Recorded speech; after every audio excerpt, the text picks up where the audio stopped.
안녕하십니까. 계속해서 대전, 세종, 충남 소식입니다. 오늘 대전, 세종, 충남은 구름 많은 날씨가 이어지는 가운데 곳곳에서 산발적으로 빗방울이 떨어지고 있습니다. 가을비는 서해 일부 지역에서 내일 오전까지 조금씩 내리겠습니다. 대전지방기상청은 내일 아침 최저기온이 계룡과 천안 등 0도로 올가을 들어 가장 낮겠고 내륙과 산지를 중심으로 서리가 내리거나 얼음이 어는 곳이 있겠다고 전망했습니다. 지난 주말과 휴일 충남 서해안 6개 시군에 내려졌던 강풍주의보는 어젯밤 늦게 해제됐지만 곳곳에서 강풍 피해가 속출했습니다. 시도 소방본부에 따르면 천안시 백석동 천안종합운동장에서 보조경기장 천막이 바람에 날려 떨어지고 나무와 간판이 쓰러지거나 떨어지는 등 강풍 피해 21건이 접수됐고 다행히 인명피해는 없는 것으로 집계됐습니다. 최근 지역 건설 현장에서 화재와 붕괴 등 각종 사고가 잇따르는 가운데 국토교통부를 비롯한 대전과 세종, 충남 민관 합동점검반이 건설 현장에 대한 안전 점검에 돌입했습니다. 이번 점검에선 겨울철 사고 발생 가능성이 높은 화재 위험 공사 현장과 레미콘 타설 현장, 절개지 공사의 위험 요소와 위험 저감 대책을 중점 확인합니다. 취임 전 원자력연구원으로부터 연구비를 지원받은 사실이 드러난 강정민 원자력안전위원회 위원장이 결국 물러났습니다. 원자력연구원의 방패물 무단 처리 사태와 라돈 매트리스 문제 해결 등 할 일이 쌓였는데 원안위 수장의 공백으로 인한 현안 처리 지연이 우려되고 있습니다. 고병건 기자가 보도합니다. 지난 12일 국회 국정감사에서 야당 의원들은 강정민 원자력안전위원회 위원장의 사퇴를 종용했습니다. 카이스트 초빙교수 시절인 지난 2015년 3월 원자력연구원으로부터 연구비 400여만 원을 받아 해외 출장을 갔다는 이유에서입니다. 원안위법은 최근 3년 이내 원자력 단체 사업에 관여한 적이 있으면 위원 결격 사유로 규정하고 있습니다. 확인의 사실이라면 사퇴를 하실 겁니까? 그건 그때 가서 말씀드리겠습니다. 예. 감사원에 자신을 공익감사하라며 정면 돌파 의지를 보였던 강 위원장은 결국 사퇴했습니다. 대통령께 부담드리는 것도 그렇고 일단 일심상의 이유입니다. 지난 7월 원안위 비상임위원 4명도 같은 이유로 물러난 바 있습니다. 이번 사태는 원자력연구원과 상급기관인 원안위가 얼마나 뿌리 깊은 유착이 있는지를 보여주는 대표적인 사례가 될 전망입니다. 원자력 안전 문제를 책임진 기관의 수장이 중도 하차하면서 산적한 원자력 현안의 후속 처리도 차질이 불가피해졌습니다. 지역에서는 원자력연구원의 방사성 폐기물 무단 처분과 라돈 침대 매트리스 처리, 한전 원자력연료 공장 증설이 대표적입니다. 또 위원 9명 가운데 과반인 5명이 공석이 된 원자력안전위원회도 제 기능을 발휘할지 의문입니다.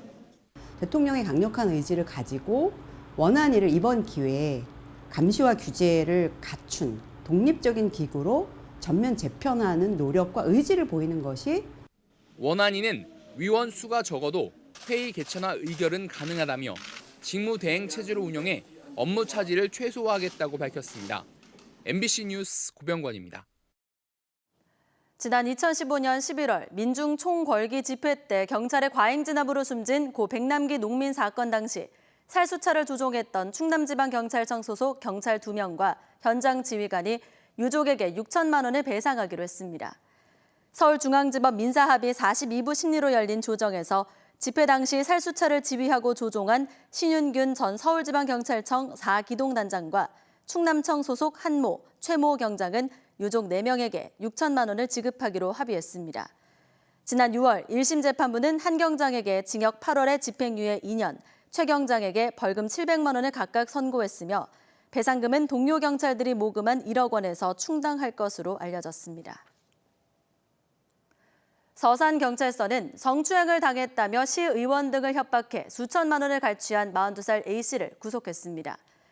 A씨는 지난 2016년 12월 서산시 읍내동의 한 노래방에서 시의원 B씨에게 성추행을 당했다며 합의금 명목으로 3천만 원을, 같은 수법으로 회사원 C씨에게 1,600여만 원을 받아 챙긴 혐의입니다.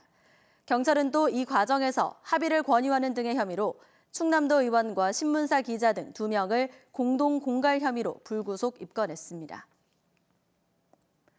다음 달 1일에 개통하는 유치원 온라인 입학관리 시스템에 대전의 사립유치원 등록률이 3.5%에 그친 것으로 드러나 논란이 일고 있습니다.